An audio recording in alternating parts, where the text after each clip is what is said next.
finally, ito na. Ito na.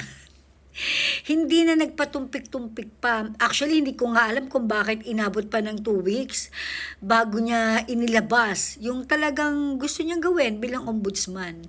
Well, ibinalita sa Rappler, alright, na according sa kumari ko, very credible ito ha. Credible. Basahin ko lang ha. Alright, a newly installed ombudsman, Jesus Crispin Boying Remulla said his office will launch a reinvestigation, okay, into the war on drugs cases under International Criminal Court suspect and former President Rodrigo Duterte. Ayan. Bakit after 2 weeks pa, bakit hindi yung pag-upo mo, binanatan mo agad?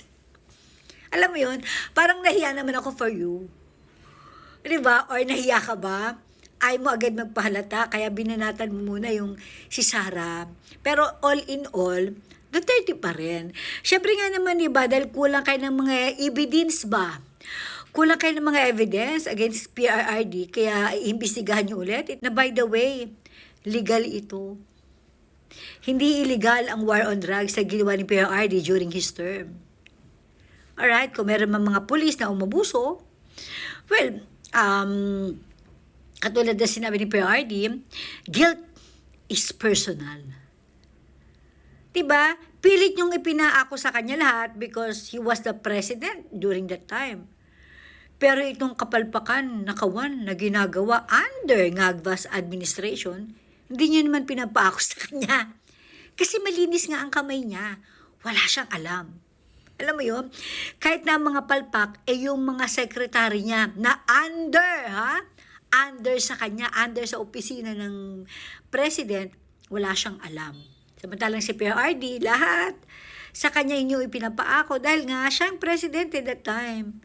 Pero si Ngagva is special. Kakaloka. Remulla, nahiya ka pa. Bakit after 2 weeks, hindi masyado nang late yan? Masyadong late, 2 weeks. Dapat nga pag-upo mo pa lang or at least after 2 days. Diba? Binanatan mo na agad yung reinvestigation na yan.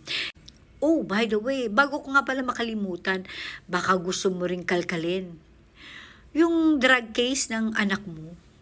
Di ba parang less than 3 months lang napawalang sala na agad siya. After less than 3 months, nabigyan agad ng hustisya yung anak mo. Remember, di ba, how much yung cost ng drugs na nahuli dito? Million pesos ba yan? Worth of high-grade kush, Mary Jane, ganon. Baka gusto mo kalkalin ulit kasi ang taong bayan nagtatanong, kumusta ang kaso ng anak mo?